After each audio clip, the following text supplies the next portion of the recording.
அதிகமாக இடங்களை வெல்லக்கூடியது பிஜேபி அப்படின்னு.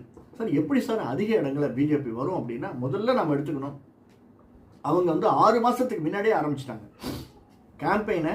6 மாதத்துக்கு முன்னாடியே ஆரம்பிச்சிட்டார்.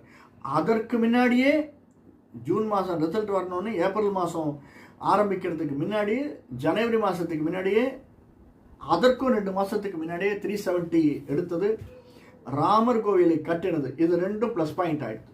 அது தவிர அதற்கு முன்னாடியே அவர் அமித்ஷா ஒவ்வொரு இடத்துக்கும் போகிறதும், மோடி ஒவ்வொரு இடத்துக்கும் வரதும், நட்டாஜி ஒவ்வொரு இடத்துக்கும் வரதும், இப்படி அவர்கள் தன்னுடைய கேம்பெயினை சொல்லாமல் நிறைய இடத்துல ஆரம்பிச்சிட்டாங்க. அதே மாதிரி ராகுல் காந்தியும் பாரத் ஜோடோ யாத்திரை அப்படின்னு முன்னாடி ஆரம்பித்தார். இருந்தாலுமே ஒரு ஸ்ட்ராட்டஜிக்கலாக இவர்கள் செய்த உழைப்பு, அதுலேயும் மோடிஜி போட்ட உழைப்பு இருக்கு, அதுக்கு ஈடு இணையே கிடையாது.